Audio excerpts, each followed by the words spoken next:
موٹے موٹے 2.5 سال کے 3-4 ایسی چیزیں آئیڈینٹیفائی کی جائیں جس کی وجہ سے پاکستان میں گروتھ بالکل فلیٹ ہو گئی، تو آپ وہ 2-3 کون سے ایسے نکات آئیڈینٹیفائی کریں گے؟ دیکھیں جی، پہلا تو یہ چیز ہے کہ کیونکہ کرنٹ اکاؤنٹ ڈیفیسٹ بہت زیادہ تھا، کوئی $20 بلین کا تھا اینول، تو اس کو کم کرنے کے لیے کوئی اقدامات کرنے پڑے، جس میں کہ امپورٹس کو کم کرنا تھا، ذرا جو ایک قسم سے ایکٹیویٹی جو ہیٹ اپ ہوئی تھی اس کو تھوڑا سلو ڈاؤن کرنا تھا۔ لیکن سب سے بڑا وجہ یہ ہوئی کہ آپ نے آئی ایم ایف پروگرام لائے، اور آئی ایم ایف پروگرام کو آپ نے صحیح طریقے سے نیگوشیٹ نہیں کیا۔ انہوں نے آپ کے انٹرسٹ ریٹ جو ہیں وہ کور انفلیشن 7% پہ پھر رہی ہے، اور آپ کے 13.25% پہ انہوں نے انٹرسٹ ریٹ بڑھا دیے،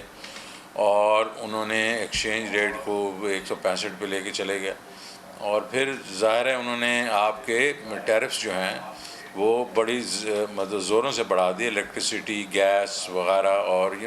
پیٹرولیم۔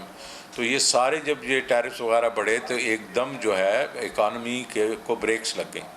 ٹوٹل بریکس لگ گئیں، آپ بلکہ اکانومی جو ہے وہ تقریباً 0.04% پہ آ گئی۔ تو یہ جو ہے اس میں ایکسیسونیس ہوئی۔ آپ کو چاہیے تھا کہ ذرا تھوڑا سا اس کو ایک طریقے سے آئی ایم ایف کو بھی اگر آپ نے انگیج کرنا تھا، تو میں نے بھی کیا تھا 2008 میں، اور اس وقت تو بہت ہی حالت خراب تھی، تو اس کو ایک قسم سے ہم نے کہنا تھا کہ ہم سٹیجز میں کریں گے، لیکن انہوں نے سب اپ فرنٹ لوڈ کروا دیا، اور وہ ان کے لیے تو آسان ہو گیا، لیکن عوام کے لیے، اکانومی کے لیے وہ بہت برا تھا، اور اس کو اب لے کے واپس جانا گروتھ موڈ میں اب ایک یہ ڈیفیکلٹی پیدا ہو رہی ہے۔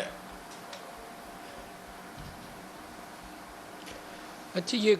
گروتھ جب بالکل زمین پہ آ جائے، نیگیٹو ہو جائے، اس کا ان امپلائمنٹ پہ کیا اثر ہوتا ہے اور ریونیوز پہ کیا اثر ہوتا ہے؟ یہ دونوں علیحدہ بڑے سبجیکٹ ہیں، دونوں کو باری باری چاہوں گا۔ ان امپلائمنٹ پاکستان میں پچھلے 2-2.5 سالوں میں، ایک تو کرونا کا 1 سال کا اثر ہے، لیکن پہلے 1.5 سال میں بھی کوئی 50 لاکھ لوگ بے روزگار ہو گئے تھے۔ تو کتنی بڑی اس کی قیمت ہے، کتنی بڑی سزا ہے لوگوں کے لیے اس کی؟ بہت بڑی سزا ہے۔ آپ گروتھ ریٹ 0 کر دیتے ہیں، پاپولیشن گروتھ 2.25% پہ گرو کر رہا ہے، تو آپ اندازہ کریں نا، جو لوگ آ رہے ہیں 2% آف 220 ملین، تو آپ اندازہ کریں وہ کتنے ہیں، 4.5 ملین لوگ ہیں، تو وہ تو بالکل مطلب وہ تو باہر ہو گئے نا اکانومی سے۔ تو مطلب what I'm saying is کہ آپ کو تو 2% اگر آپ کی پاپولیشن گروتھ ہے تو منیمم ریئل گروتھ تو 2% چاہیے ٹو اسٹے فلیٹ۔ تو یہ تو بہت ہی ہمارے جیسے ملکوں کے لیے تو کم از کم 6 سے 8% گروتھ فار 20-30 ایئر چاہیے۔ سو ہم 5.5% پہ اگر تھے تو ٹھیک ہے، انہوں نے زیادتی کی، انہوں نے کرنٹ اکاؤنٹ ڈیفیسٹ بڑھا دیا، لیکن آپ کو چاہیے تھا کہ اس کو سافٹ لینڈنگ کرتے اور اس کے بعد ایک قسم کا وی بناتے اس کے اوپر۔ اور دوسرے کرونا کی وجہ سے لوگوں نے وی بنایا، ہمارا جو وی ہے وہ ابھی اس وقت کہہ رہے ہیں کہ اگلے یہ ورلڈ بینک 2 سالوں میں 1.5، اگلے سال 1.5 ہوگا، اور پھر کرتے کرتے 2-2.5-3% ہوگا۔ تو میرا خیال میں اب گروتھ کے لیے بڑا